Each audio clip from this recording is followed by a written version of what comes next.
Oh, I want to thank you all for joining us on this webinar, whether it's live or in the video afterwards. I'm Temple Northup. I'm the director of the School of Journalism and Media Studies at San Diego State University.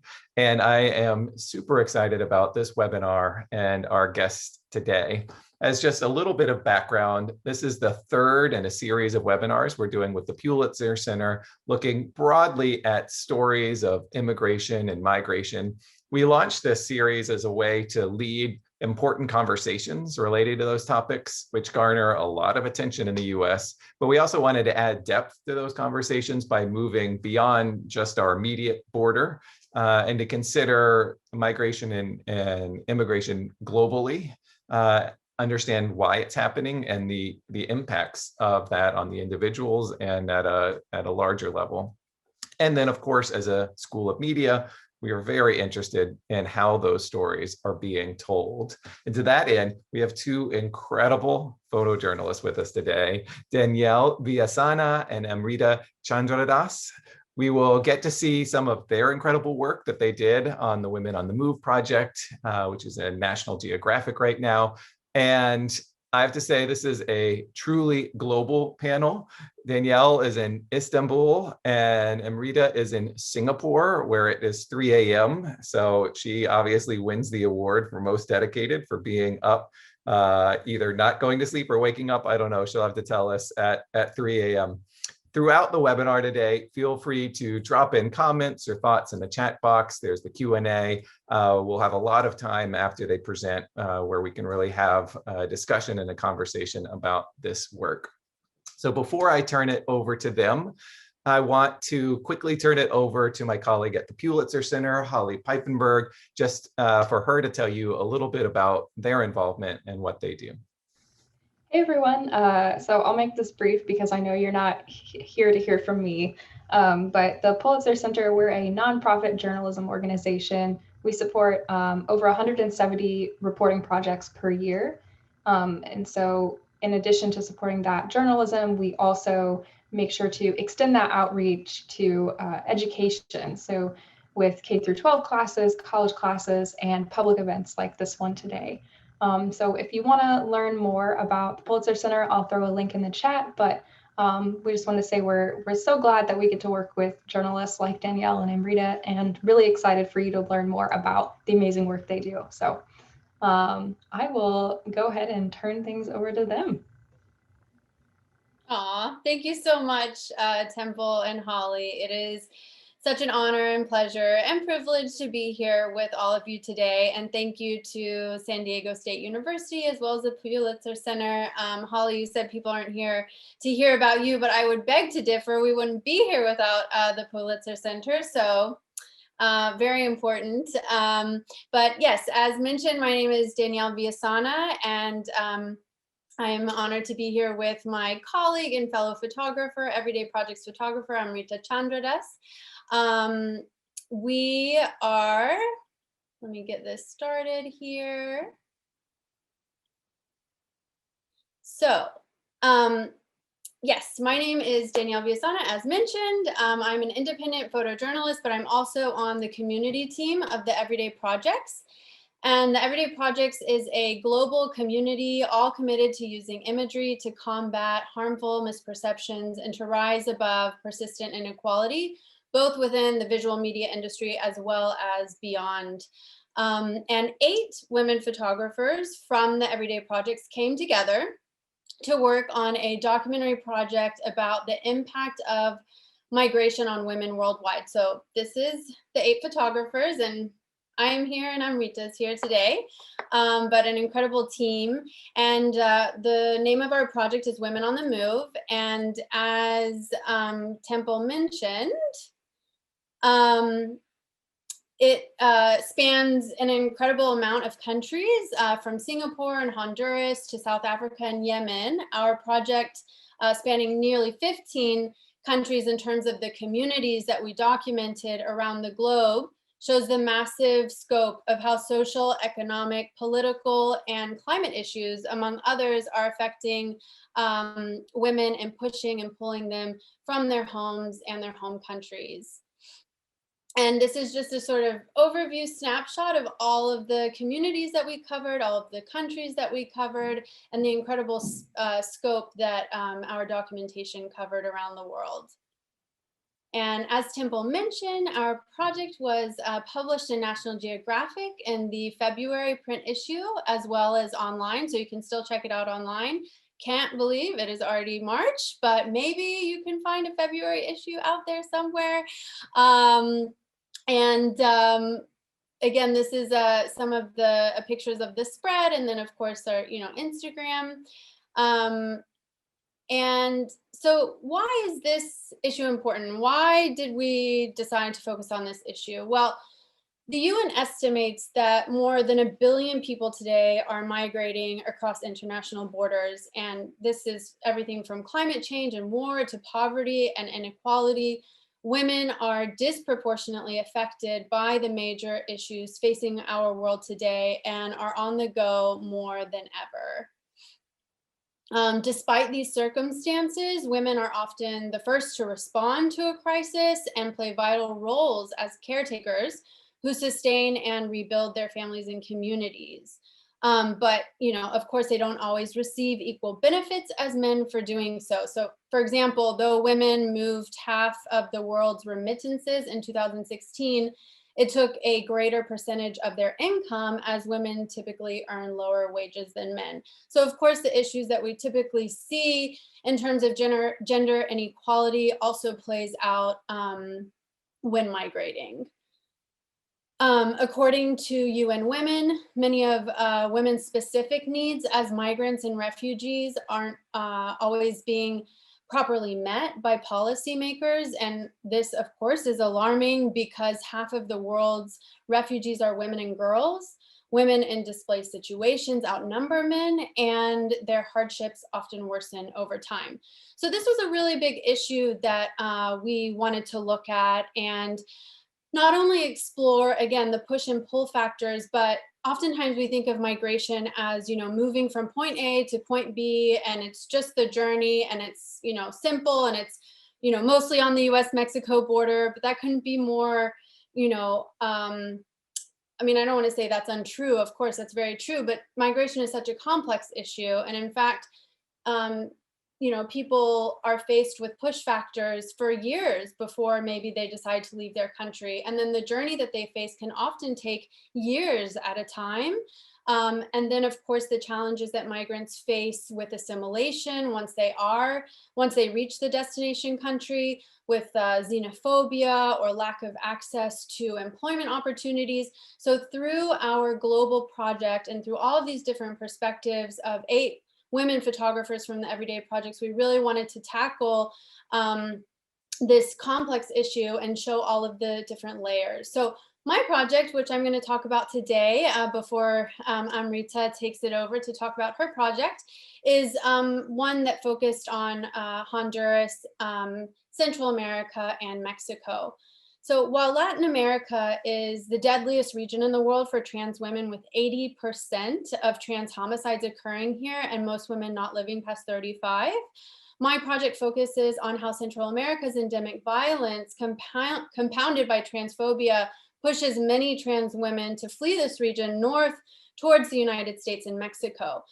So in this picture, we have Samantha, Alexa, and Scarlett. They're just talking together in San Pedro Sula, Honduras. This was in 2019. It's an issue that I've been covering for quite some time. And as mentioned, Central America trans women are further threatened by the violence from gangs, clients, police, and even family, as we'll see later in my presentation. And Honduras is one of the world's 7 most dangerous countries to be a member of the LGBTQIA community. And again, most people's solution or only option for self-preservation is to flee their home countries towards Mexico and the United States. In this picture, a drunk guy who was spending time at an apartment building with other residents is disturbing Alexa here on the right, who of course is pushing him away shortly after this picture was photographed in frustration. And Alexa is one of the women in this community who I have followed for, again, quite some time. And when she migrated to Mexico as the first time as a minor and later deported, she was sexually assaulted by a man who said he would give her a ride to the next city on his motorcycle. And because trans women are extremely vulnerable as migrants, many fear taking well-established migratory routes as they face high levels of transphobia from other migrants, as well as organized criminals. And again, so as a result, many are forced to hitchhike and often face harassment and assault as a result. I probably should have given a slight trigger warning at the beginning.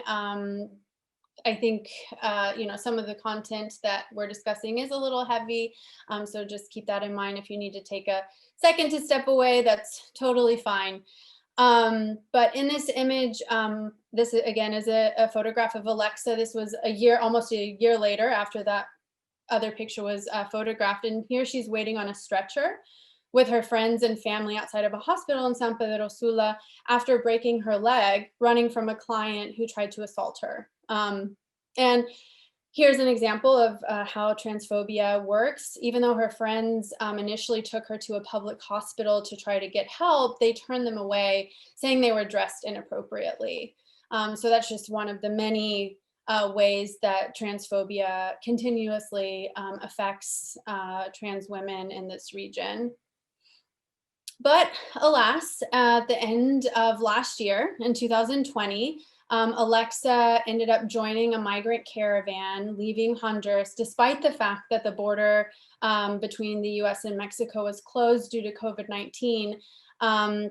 She decided to leave San Pedro Sula for a third time. So she actually ended up migrating a second time and returned to Honduras on her own volition, which is another thing that we don't often discuss when we think about migration. Oftentimes there's internal migration and people migrate multiple times, or maybe they're deported and try again. And so again, migration is such a complex issue that too often in the media we try to boil down and water down. So again, this is Alexa here in Tapachula, which was the first stop on her route from Honduras through Mexico. So Tapachula is on the Guatemalan-Mexican border. And she's here with her boyfriend and friend, and they're actually listening to a voice note from a friend of theirs who's actually currently migrating on the road, and they were all really excited because he was saying how there weren't a lot of retenes or checkpoints along the way.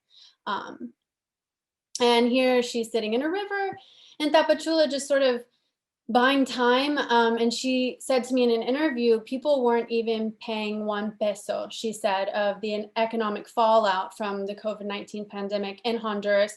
And that ultimately pushed her to flee Honduras, but also in addition to fear of gang members for not paying extortion. So as a result of transphobia and lack of access to employment options, the majority of trans women throughout Latin America and even here in Central America are relegated to sex work. And of course, as sex workers, they face an incredible amount of challenges as well that often are very life-threatening, as we've seen in those pictures of Alexa.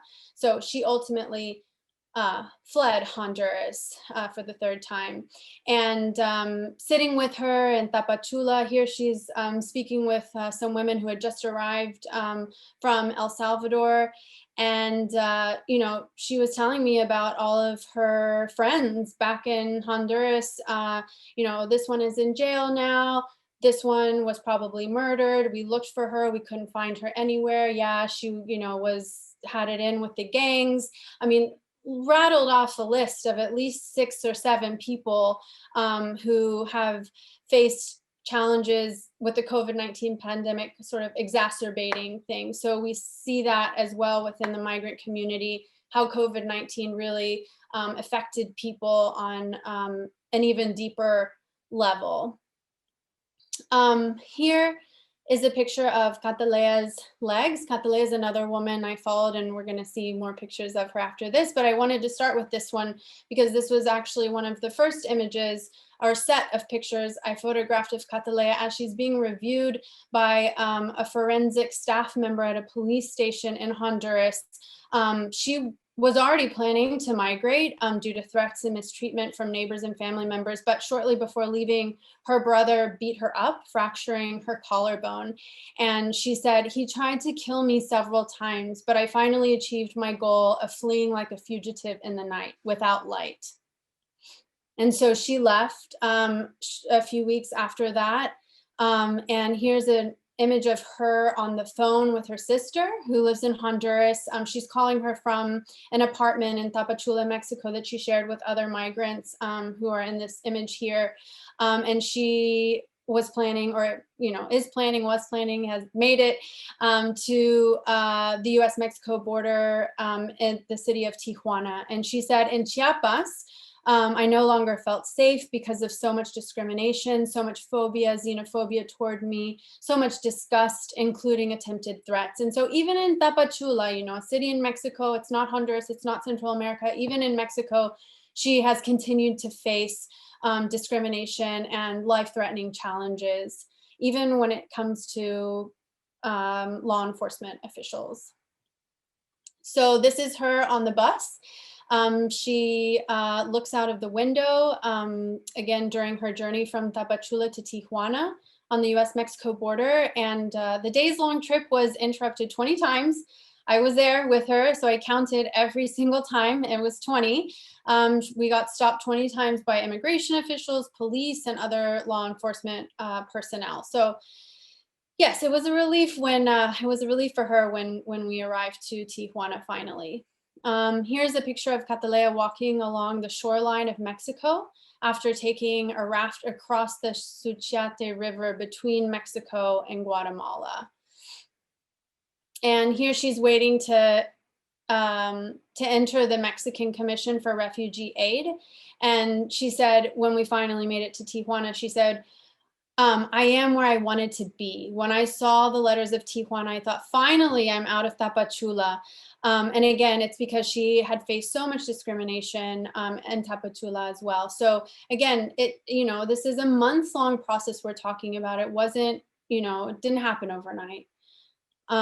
Here she's walking along the streets of Tijuana, Mexico, shortly after she arrived. And I love this moment because you can see the hope in her eyes. You can see the relief on her face. And again, Tijuana is the final destination of Catalea's migration journey, where she hopes to seek asylum. And I say hopes because you'll see later why she hasn't even been able to present her case yet.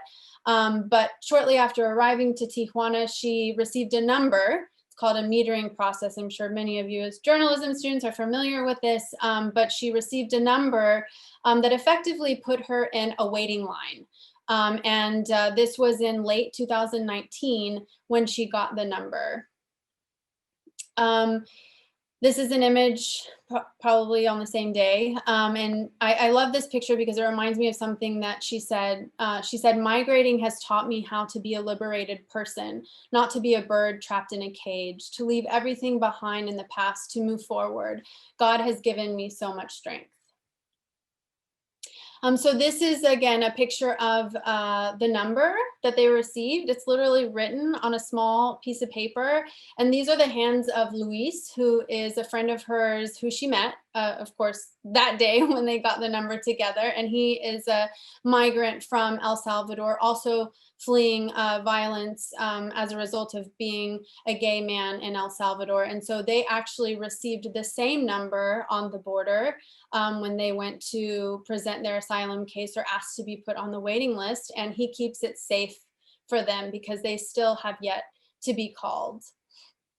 So though Catalea and Luis, because they share a number, was close to being called in early 2020 before COVID hit, Due to the pandemic, again, the borders remain closed indefinitely, and Catalea is still waiting to present her case. So she thought she was going to be able to present her case in early 2020, and it is already a year later, and she still hasn't been able to present her case. And she said overnight, everything went downhill when that happened. And she, of course, grapples with lack of employment and an unstable relationship and living situation. She's had to move between different shelters due to various issues that she's faced in those shelters. And she says that she often thinks of returning to Honduras because she'd rather die in her own country. But she says her brother won't rest until he sees her in a casket. That's the fear that I have, that I'd be walking right into the wolf's mouth. In Honduras, I'm a dead woman, she said. But there are moments of joy. There are moments of joy. There are moments of light in what is often felt and seen like a immense darkness for Catalea. But this is a picture of her with her boyfriend and friend, both of them also migrants from Honduras, on Christmas Day. Angel, her boyfriend, surprised them with a sparkler. It was a really beautiful, spontaneous moment. And, you know, she said to me once, I always spent my Christmases alone in Honduras because of the discrimination that she would face from her family. And in this last picture, Catalea is looking toward the border wall in Tijuana, Mexico. It divides, you have Mexico on the left and the United States on the right. And here she's peering out at the wall. And shortly after this photograph was made, we saw a group of people scale the border wall and run through the shadows towards San Diego. And of course, frustrated and disheartened by the border closure. When she saw this happen, it was like, I mean, it was mind-boggling that in just seconds people were in Mexico and then in the United States. And again, she's been waiting for over a year to even just present her asylum case. That doesn't take into account the actual process of presenting her case.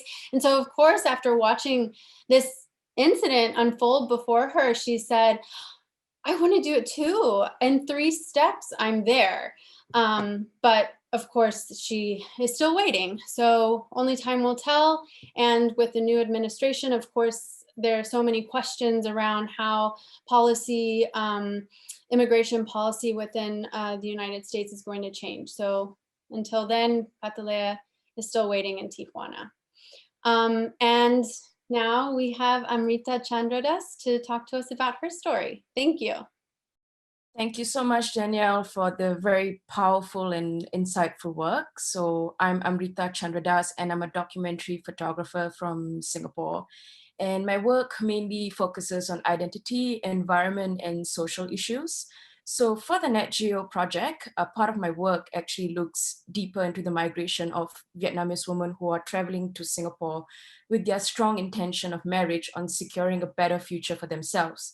So for this project, I concentrate on documenting their resilience as well as the possible vulnerabilities which they would face while undergoing this journey or this path which they have taken for themselves.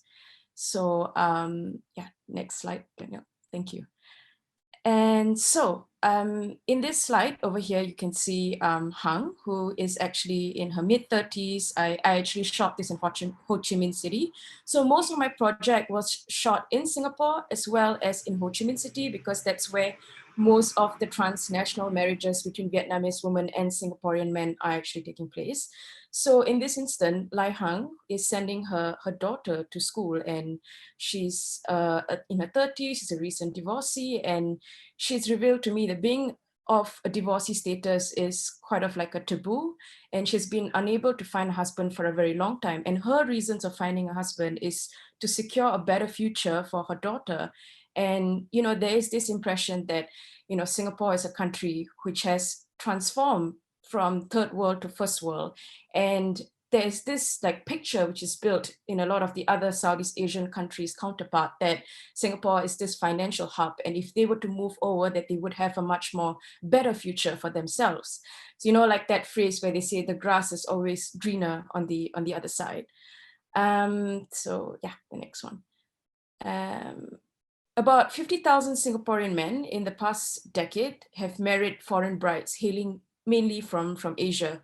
So if you were to look at the percentages, about 16.5% of all marriages in Singapore are between Singaporean men as well as women coming from Asia. And quite a large quantity of, I don't know the exact number, but quite a large quantity comes from Vietnam. And I see this because most of these marriages which do happen are actually conducted via marriage agencies. That means there is a broker, and this broker matches the Singaporean grooms to marry the Vietnamese woman.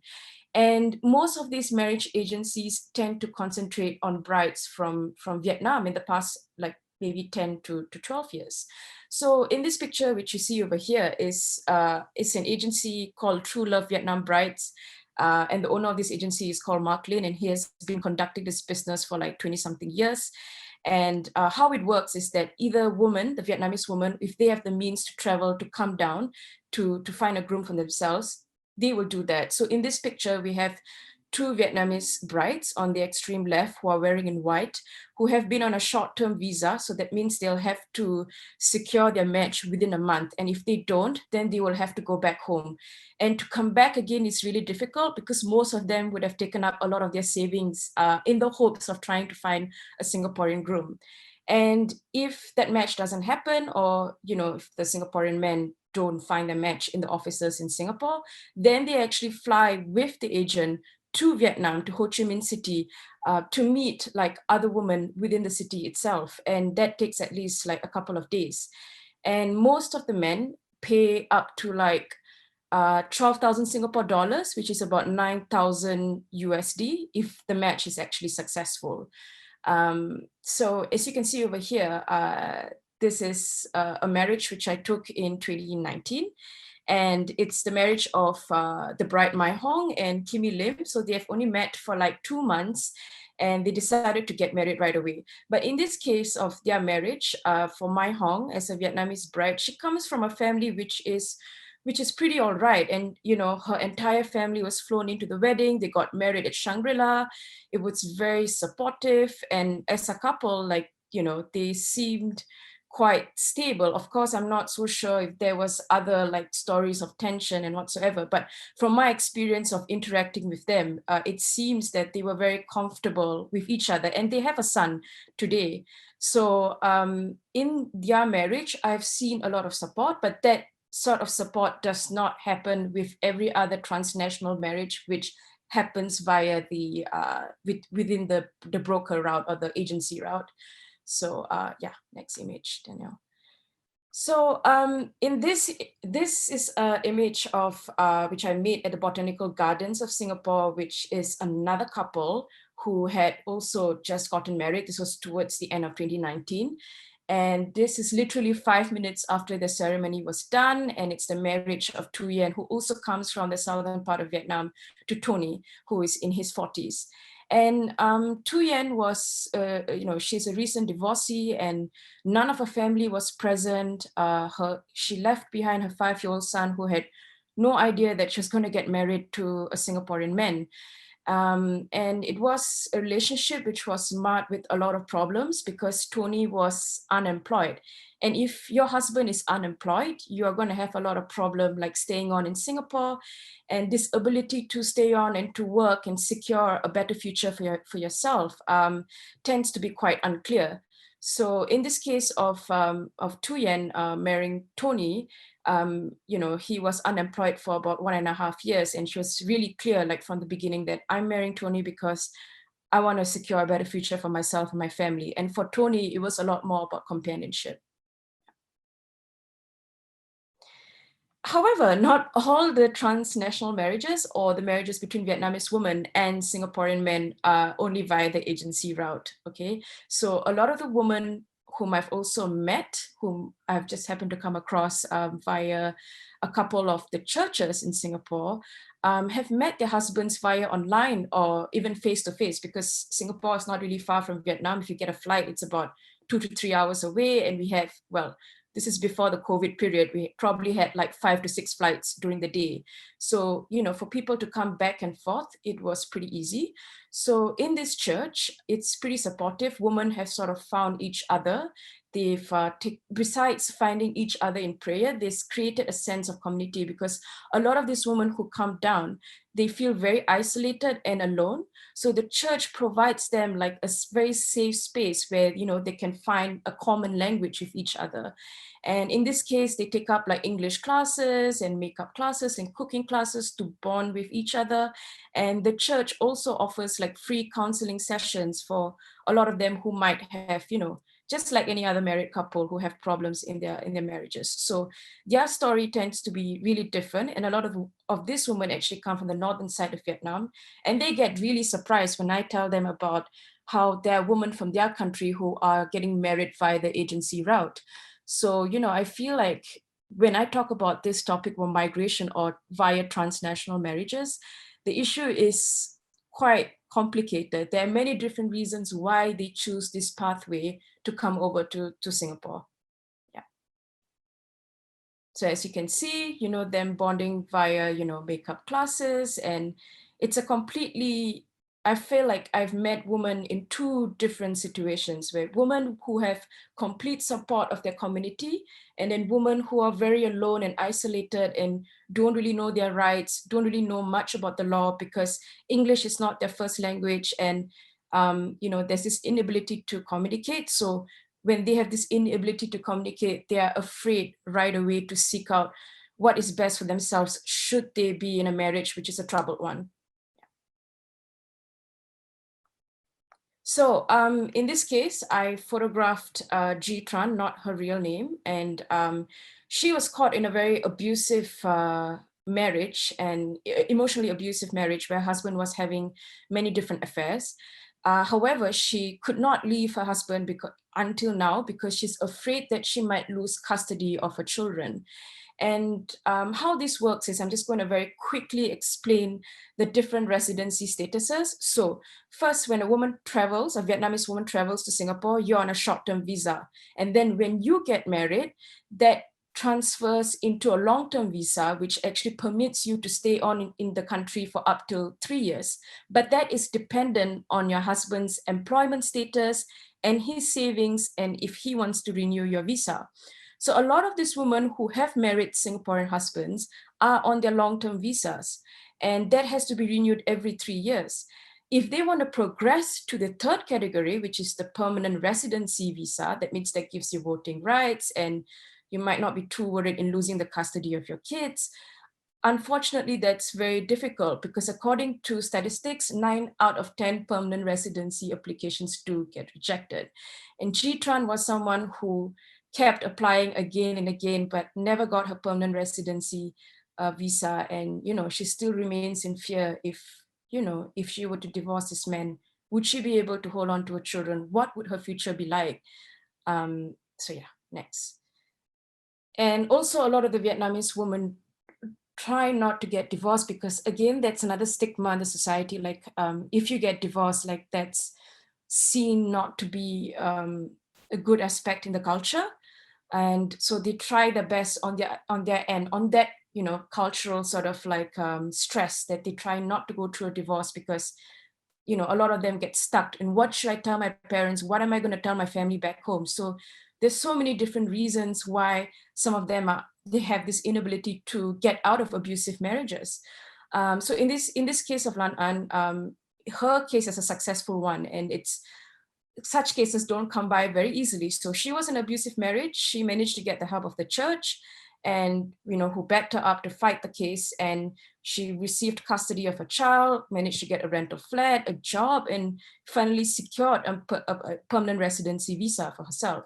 So I don't know why a lot of the cases are not so successful, but from my understanding and from studying and speaking to a lot of the women, there's so many of these cases happening. And if that case happens to be under media spotlight, that's when it actually tends to be successful. And if it doesn't really get much of a media spotlight, then there's a tendency for the case to not really advance, and it's like a continuous fight for themselves to live on. Yeah. So in this case over here, which you see, this is Mark Lin, who is an agent himself, and he's been running his agency for like 20 something years. And most of the agents in Singapore whom I've known of have married Vietnamese wives themselves. And he's in his late 50s, he's divorced, and he told me in his own words that, you know, I'm not so sure if I'm looking for love. I'm not so sure if she's looking for love, but I'm looking for companionship. She's looking for a better life for herself.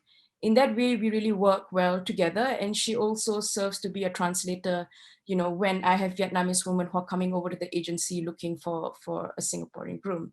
So I've spent quite some time with them, and it's interesting to see their relationship and their communication. And even though he says that it's a relationship which is not out of love, I do see certain bits of how they do care for each other. And there's this impression that, oh, people who use the agency route, you know, it can be quite shady, but not all the time. You know, it's very dependable from couple to couple. Yeah. So a lot of the women who do get married to Singaporean men really do want to find jobs themselves, and most of them end up finding jobs in the beauty industry. So in this case of Thuyen, you can see how she has all these different tools where she's learning how to put like eyelashes and things like that. And you know, most of them say that the amount of wage which we would get in Singapore compared to Vietnam, it's going to be 3 times more higher. And we're not just marrying our husband and just taking their money. We also want to work and make sure we earn this money on their own. And the other thing which I wanted to say is that there's always this common misinterpretation that marriages which are, you know, transnational marriages which are done via this way, it's always like beneficial from both sides, but not really. Some people, some of these marriages, they find love right away. Some of them, they find love later. Some of them, they might not even find love at all. So it's very dependent from relationship to relationship. Like every story which I had discovered along the way of shooting were very different from each other. Yeah. And then next, yeah. And Ho Chi Minh City was littered with so many different, like, you know, bridal shops, and a lot of these bridal shops are actually equipped with photo studios. So if a match was successful between a Singaporean man, or, you know, there have been grooms from Korea and China, and, you know, if that's successful with a Vietnamese woman in Ho Chi Minh City, then basically it's pretty fast. They start to select what they want to wear for the wedding. They get their photo shoot done. So when they get the photo shoot done, they realize it's a very lucrative business. So a lot of them have actually attached photo studios within the vicinity of the bridal stores, which you see in the most part of Ho Chi Minh City in Vietnam. Yeah. And then I just wanted to really talk about this picture. This was actually the first day I got to Ho Chi Minh City, and I was still sort of really getting my bearings right. And, you know, I learned so much of resilience and courage from this woman, because a lot of them don't really know what's going to lie ahead for them. You know, some of them are inspired by the sister or by their aunt to move over. And, you know, like I said, they all have very different reasons and why they want to migrate. So in this case of Tring, who's wearing white on the left-hand side of the picture, she traveled 8 hours from her hometown to find her match. And when she did meet the Singaporean groom, she was rejected. And on that night itself, she had to travel back. And I asked her, are you upset? And she's like, it's okay. I mean, I have to, of course, try again. You know, I'm going to ride this route because I come from a place which is, my parents are not very well to do. You know, they're not really feeling well. But here she was together with a cousin looking at the same groom, and there was no sense of competition. There was just a lot of endearment between each other. There was so much of like love and support.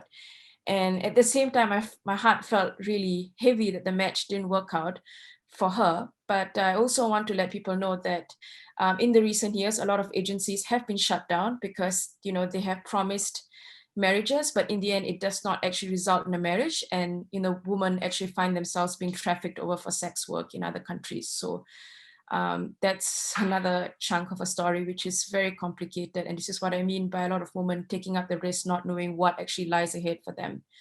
And they still take it anyway. Yeah. And this is Mai Than, who is from a very small part of Vietnam called An Giang. And She works 6 days a week, 12 hours every day. And same thing, she was saying that I really want to get out of this repetitive cycle and also want to move over to Singapore because my auntie's married to a Singaporean man. And I think, it'll be a lot more better for me. But it's not just only because of securing a better future for myself. I'm also looking for a companionship. I haven't actually dated anyone. I haven't been able to get into a relationship. I haven't had the time at all. So I feel like this is the best way for me. So update, she has found someone. She's very happily married to a chef and they're very in love and they've been together for about a year now. Yeah. So yeah, next. And so this is Tring, who is on the extreme right-hand side, who's actually a local agent taking pictures of Hung at the lobby of Sheraton Hotel in Ho Chi Minh. So the thing is, if you're going to take your marriage via the agency route, a lot of the Singaporean agents hire female agents in Vietnam because they feel that the woman in Vietnam would open up right away if they were to see another agent who is a female. And in this case, a part of the transnational marriages which happen via the agency, unfortunately, is very dependent on looks on the woman's side, in the sense where the men always want to see how the woman looks like. So in this case, Trin is taking a picture of Hung walking up and down the lobby, and that goes posted on the Instagram as well as on the social media. And if the men are interested, then they strike up a conversation. And if not, then it's something which would actually pop up later. So in the case of Hung, she has actually a very decent job, but according to her, she's had her heart broken too many times, and she enjoys watching Korean dramas. And in her belief, she believes that men overseas are a lot more decent. And she's kind of fed up with her life in Ho Chi Minh, and she's trying to find a way out. And yeah, next. So next slide. So in her words, this is also Hung, and this is something she kept telling over and over again, that it's not just, about securing a better future. Of course, Singapore is this like pinnacle for us Vietnamese, especially in the southern part of Vietnam. But the thing is, I've had so many failed relationships, in her own words, and I feel very isolated. I feel very alone. So every night she always walks over to her neighbor's house to strike up a conversation, so that, that she won't be feeling so isolated or in the dark because her family is living in another part of Vietnam. She hasn't found anyone until now, but she still seems to be surviving well with her job and still hopes to find someone in the near future. She said, if not Singapore, maybe Korea. So every night she takes up Korean lesson for like 1.5 hours just to be prepared for the future. So she's crossing her fingers and hoping that her future might be changed. So there are so many reasons why, they've chose this route, and it's never just one reason. And, I admire the courage for taking on this route, as my country is not a very easy country to live at, and the laws are very complicated to navigate with if English is not your first language, and if you don't know the right person to get access to. So yeah, we've come to the end of the presentation on my end. Thank you for being so patient to listen through. And just wanted to mention that the Pulitzer Center has created a companion curriculum for middle and high schoolers from our Woman on the Move story. And this is really exciting for us because education is so important. And the Everyday Projects has a lot of experience in education, as it's one of our primary goals of how to increase impact through photography. And so please have a look at the website of Pulitzer Center to access more information. I'd like to thank Temple and his team from San Diego State University, Holly and her entire team from the Pulitzer Center, Danielle, my leader, for crusading us through this entire project, our editor, Jennifer Samuel, Everyday Projects, and of course, the rest of our fellow colleagues who covered the story. So thank you so much. And I think we're ready for the questions and answers right now. Yes, thank you all so much. It's such incredible work, I think. And so anybody, feel free to type in questions in the chat or in the Q&A. And where I wanted to start with, what I'm curious to hear is if you could just talk a little bit about how you found these stories. These are groups that are marginalized often. And so how did you gain access into the world and build the trust to be able to photograph them? Amrita, do you want to start? Oh, yeah. Okay, sure. A lot of it was through just going down, first to the agency themselves to really sit down, meet with the woman, talk to them, talk to the agents too. I had a couple of friends who knew Vietnamese women from the community. So Singapore is really small. If you know one person, you know another. And so I was connected to Joy, who was actually my translator in Singapore. And she was this gateway who knew everybody, and she connected me with the very prominent Vietnamese community, with the Emmanuel Church. And they are so, because it's such as, they're all, they're so alone and so isolated. So if one person knows another, they just, somehow just pass their contacts around. And yeah, it was just like months of research, speaking, and just one thing led to another. And that's how I started to get the contacts and the access and things like that. Yeah. Yeah, Amrita was very, very, very diligent. I remember many conversations about the challenges around access, especially with Amrita's story, which is a really tough one. So it says a lot about you, Amrita, as a person and a journalist, that you gained so many of these women's trust to tell their story in such a beautiful way, which you clearly did. So, and in my case, I mean, I have been photographing challenges facing communities of trans women throughout Latin America since 2012. So this project focusing on Central America is an extension or a chapter, if you will, of that long-term work. And very similar to Amrita, sometimes it's just about walking up to people and saying, hi, like, this is who I am. I'm a photojournalist. This is my intention. This is where it might end up.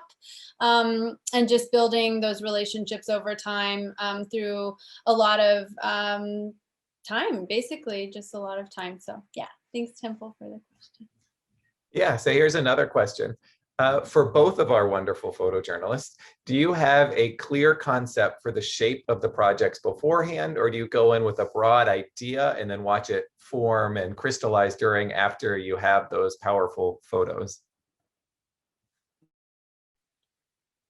I can take this one, and then Amrita, if you want to piggyback, but I love the questions are a little challenging, so I'll be the first. Yeah, I think, again, I mean, I think it depends on the story. For example, it's sort of a double-edged sword, right? With this documentation that I've been doing for years of trans communities, it's like, I know so much about the issues and I have so much experience with communities, but then I have to sort of be careful that I don't fall into my own,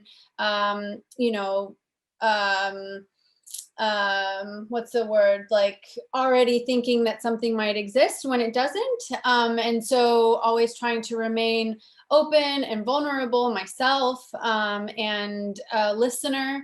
And of course, not collaborating in the sense that, of community engagement work, but continuously having conversations with the women that I photograph, showing them pictures, getting their feedback, and trying to, of course, it's a process, of course, as a journalist, you sort of have to have something in mind. You look at the issue and you say, okay, how do I translate this issue through photographs? And so these are the issues and this is how I want to try to translate them. But more often than not, when you're actually in the process of doing that, there are so many surprises, so many things that you didn't expect. And so remaining open to those possibilities, I think, is also really important.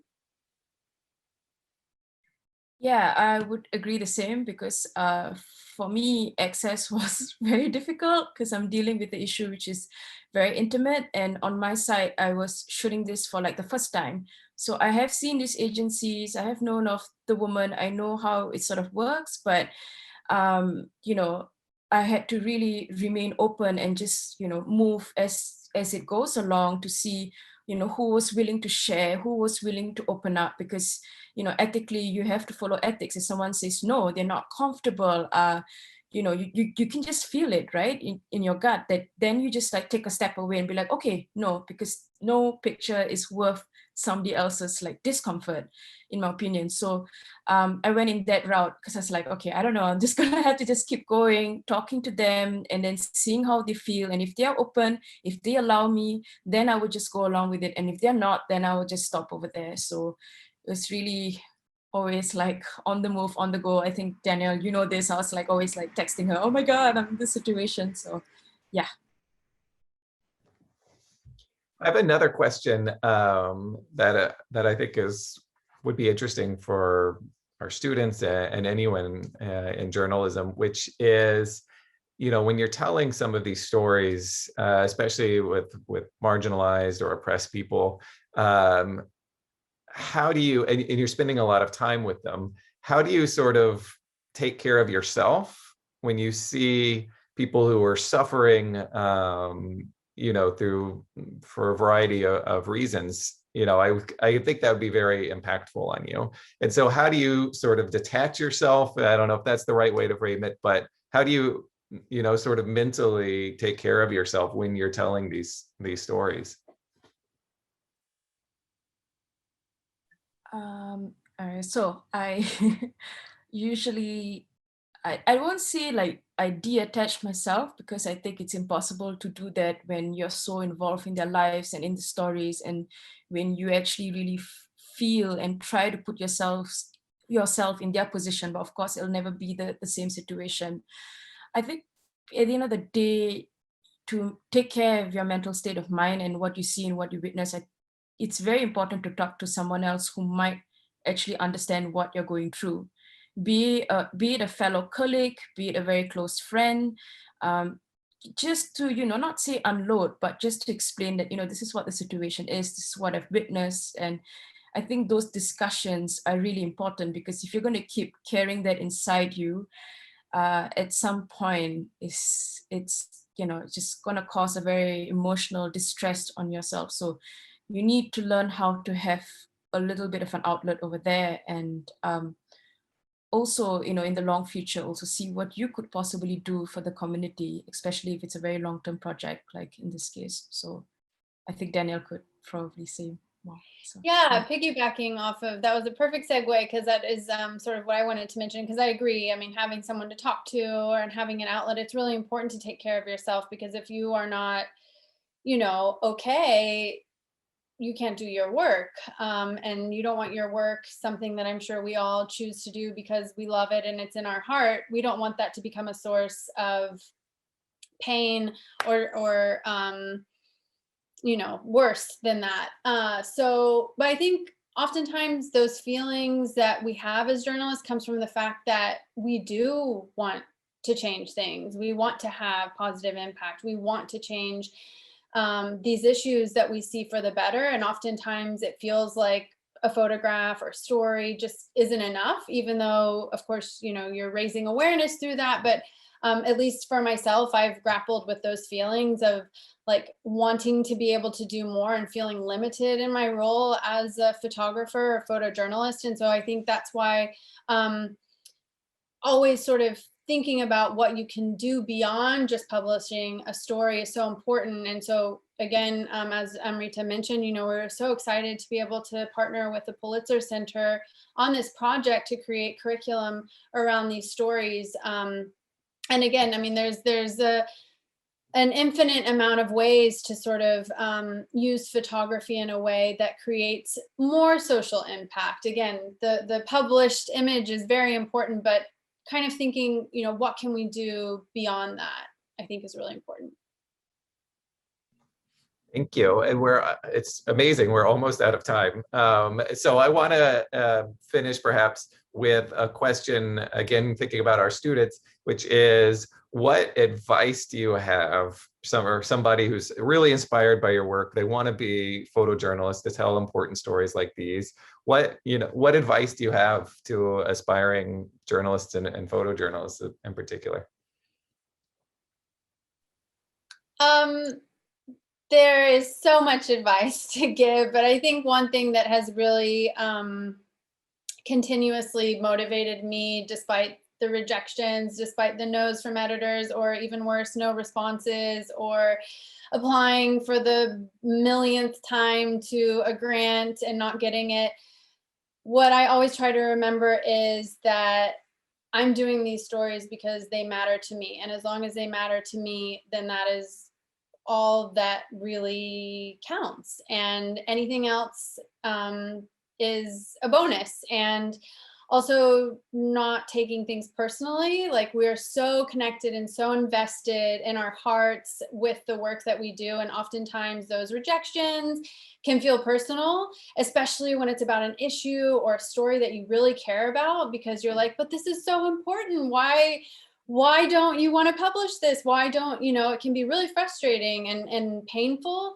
And I think just remembering, like, not to take it personally, to keep telling that story, to keep trying, to keep documenting as much as you're able. Of course, there are limitations sometimes, but just stay true to yourself, stay true to your intentions, and it will all be okay. Yeah, I would also say the same. Just do not give up. We never talk about the 500 million rejections which we go through, and that's like a constant thing. Just keep pushing. If this is a topic which you truly care about and you're very invested in, you just keep chasing it. And there will be a lot of moments which will be quite low. There will be a lot of moments where you will question yourself and you ask yourself, am I actually doing this right? And I would say, yes, you are doing this right, and to just keep going ahead and see what else you can do from there. And yeah, I would just say never give up, because I think this is a feeling which you're going to battle with for the rest of your life. And yeah, I mean, there's so many things I wish I could say right now, but I think these are the first few things which also do come up to my mind. And be kind, be gentle, and always listen first. Don't take out the camera and start shooting. Listen first. Be there for the person, and I think that's the most important thing. And so don't forget that part. It's not always just about the story. It's, remember, it's about the other person. So I would say that would be my advice. Yeah. Awesome. Well, thank you very much, both of you, for your time today. It's such incredible work. So many of those pictures, I'm just sticking with me right now as I just think about all the ones that you shared. And so thank you both again, just for your time, for Amrita for being up at 3 a.m. in Singapore to join us. Probably not quite as hard. I don't know what time it is in Istanbul, but not as challenging. But it's so wonderful to have you both. Thank you for everyone who came. You'll all get the video to this emailed to you tomorrow. So feel free to share it with anybody, because as you said, both Danielle and Amrita like to share this story and this really important work. So thank you all for joining us so much. I truly appreciate it, and have a wonderful day or rest of your night, wherever you may be joining us from. Take care. Thank you, Temple. Thank you, Holly. Thanks, everyone. Thank you, everybody, for being here and listening. Thank you. Bye.